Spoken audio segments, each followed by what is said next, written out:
Admirar livros pela capa antes de comprá-los, tal qual começar a ler um quadrinho apenas pela beleza da arte estampada, é mais comum do que pensamos. Isso não ocorre apenas na literatura como um todo, mas também em toda a nossa vida. Certas obras, sejam elas filmes, séries ou games, acabam nos puxando pela atratividade visual que ela pode proporcionar. Aquele referencial pré-estabelecido pelo marketing da obra e que, quando pensamos naquela obra, pensamos no que nos chamou a atenção primeiramente. E nesse caso, é a beleza visual. Vamos atrás dessas obras e buscamos conhecer mais sobre elas, apenas pela experiência visual e não necessariamente sobre a história em si. Isso acaba ficando como parte do plano de fundo, do que realmente um principal atrativo. E não há problema algum nisso. Faz parte inclusive de como certas indústrias buscam se comunicar com seu público através do marketing. Certas obras chamam nossa atenção muito mais por uma bela fotografia com cores bem trabalhadas, um maravilhoso gráfico super bem polido ou ultra realista, ou talvez um traço animado que apresenta um diferencial não muito comum no mercado. Sim, nós julgamos pela capa, mas a questão é que muitas vezes, ao julgarmos pela capa e abrirmos esse livro de entretenimento em nosso cotidiano, acabamos nos deparando com incríveis e maravilhosas histórias.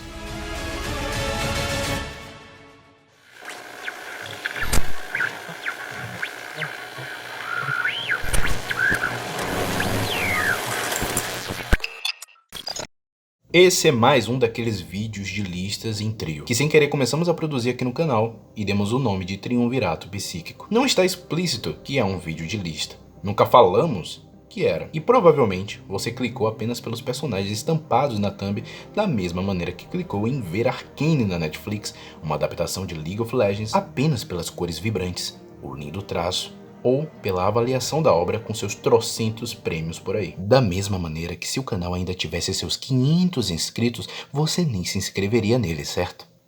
Mas deveria. A questão é que seria impossível trazer todas essas obras que se enquadram nesse quesito atrativo visual e que acabam por vezes ofuscando outras qualidades ou alavancando elas, ou apenas que são tão bem vendidas visualmente junto às suas narrativas que nós acabamos nos apaixonando por completo por elas.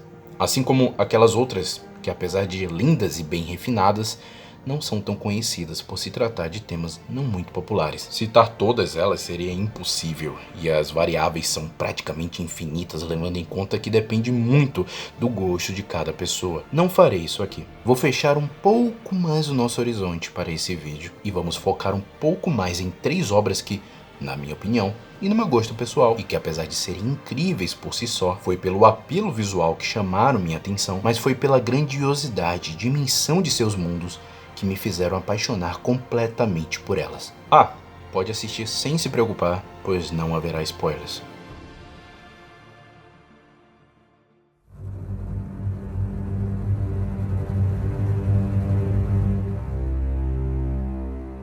Eu nunca joguei os clássicos jogos de Castlevania, e nunca fui muito próximo de jogos de plataforma. Ao invés disso, os jogos de luta ocuparam esse espaço, como The King of Fighters. Foi alguns anos depois, já na adolescência, no período em que tive o meu Xbox 360, que Castlevania adentrou na minha vida. Castlevania Lords of Shadows 1 e 2 podem não ser jogos espetaculares, mas eles carregavam aquilo que tanto marcou a franquia desde sua criação: vampiros! Não há uma santa alma que não tenha visto o filme Van Helsing com Hugh Jackman e não tenha comprado esses jogos sendo influenciado por ele. O visual gótico de Castlevania, incorporado belíssimamente pelas artes de Hayami Kojima, digitaram para sempre essa aura sombria e elegante, tanto dos personagens quanto da narrativa. Algo que entra em completa sintonia com a própria mística dos vampiros. Quando a Netflix lançou a série animada, foi nesse momento que a franquia se popularizou de vez, e o gótico se mesclou com o fantástico medieval, dando palco para um brutal e sangrento banquete de muita ação de qualidade, apesar de uma história muito simples. Quando conheci Castlevania, eu me apaixonei pelo conceito e pelo visual gótico. Hoje, eu vejo que havia muito mais além disso. Existem personagens marcantes ligados pela linhagem e uma jornada de vingança repleta de dúvidas e provações contra uma ameaça que nada se resume somente ao Drácula. Tá, isso quase soa como Jojo. Castlevania segue sendo para mim essa obra que eleva o mito do vampiro para um patamar além do típico terror sombrio. Imagine que você vislumbra um cavaleiro pálido em uma armadura negra, sentado em um trono de rubi. Em suas mãos há uma espada sombria e tudo nela aparenta ser diferente e misterioso. Com certeza não é uma espada qualquer, e isso lhe intriga. Você com certeza partiria para ler essa obra sem buscar qualquer informação, não é mesmo? Foi o que eu fiz e não me arrependi. Apesar de que sempre há uma chance de se decepcionar quando se é levado apenas pela capa ou um bom post de cinema. Esse não foi o caso de Elric de Melniboné. Ou Melniboné, enfim, falem como quiserem. Criado por Michael Moorcock, essa história que se expande em livros e quadrinhos acompanha Elric e sua insaciável espada Stormbringer em seu reinado do Império de Melniboné, uma terra controlada por um povo que nada tem de bondade, onde rituais sombrios são feitos aos montes em nome de deuses que ditam a natureza do mundo, entre ordem e caos. Aqui, o caos impera. A dor é uma sensação a se aceitar e a crueldade faz parte do cotidiano. Diferente do que você pode imaginar vindo de uma história de espada e feitiçaria, Elric, por debaixo de sua armadura, não é um homem saudável, forte e poderoso. Elric é albino, doente e menosprezado por aqueles que deveriam lhe venerar, sendo motivo de chacota por todos ao seu redor e desconfiança sobre o futuro do reino. Se você procura uma história onde apenas as belíssimas e complexas descrições dos mais diferentes e fantasiosos locais e seres fazem valer a pena a sua leitura, bem, aqui você encontrará. Mas talvez esse não seja um único valor em Elric, especificamente a série em quadrinhos mais recente. Quando conheci os quadrinhos de Elric, me apaixonei pelo visual grandioso, sombrio e diferente de tudo que eu conhecia até então.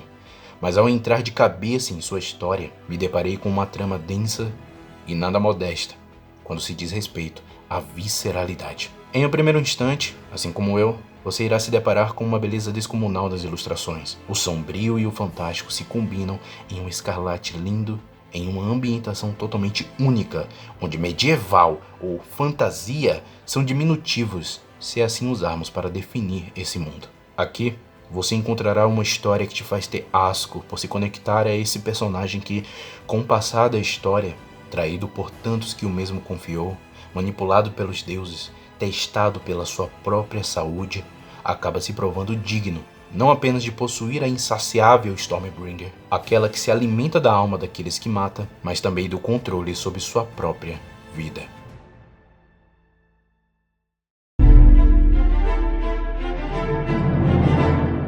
Dos livros para a TV, Game of Thrones conquistou o mundo não apenas pela sua história, mas principalmente pelo seu mundo medieval fantástico e cheio de intrigas. George R. R. Martin é primoroso no que diz respeito ao world building, e em sua franquia de livros, ele enriquece cada pedaço de Westeros e as Terras Além num nível de qualidade equiparada a que ele coloca em seus personagens, as intrigas entre famílias e reinos e reviravoltas marcantes.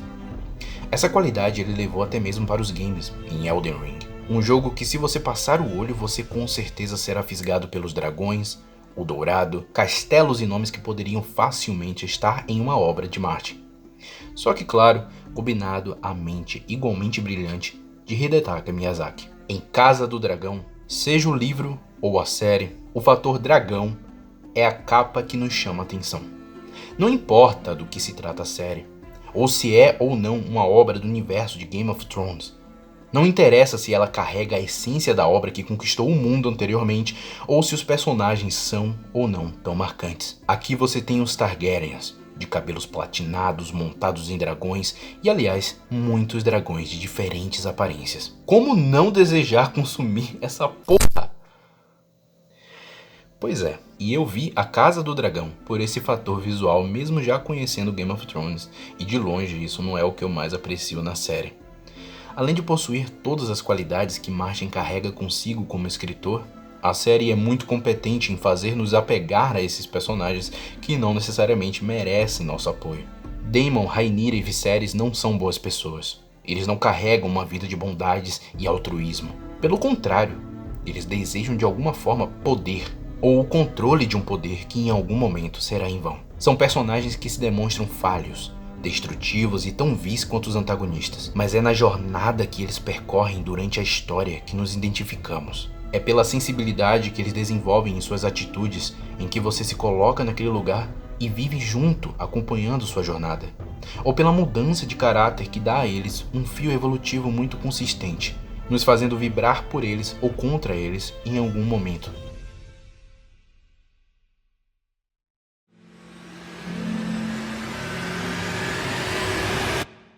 Vampiros e roupas estilosas são sim chamativos. Um cavaleiro negro com uma espada mítica é algo a se destacar em meio a uma biblioteca.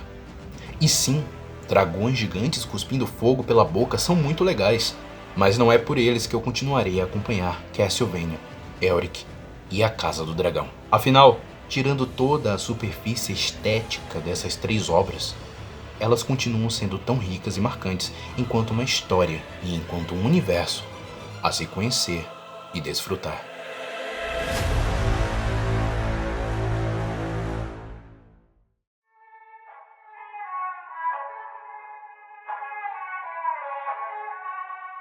Então esse foi o Triunvirato de hoje. Trouxe aqui 3 universos que, durante a minha adolescência, me fizeram ajustar essa balança entre visual e história, e desde então eu sempre dou uma chance para uma obra, seja ela chamativa por causa de uma baita visual incrível, ou não.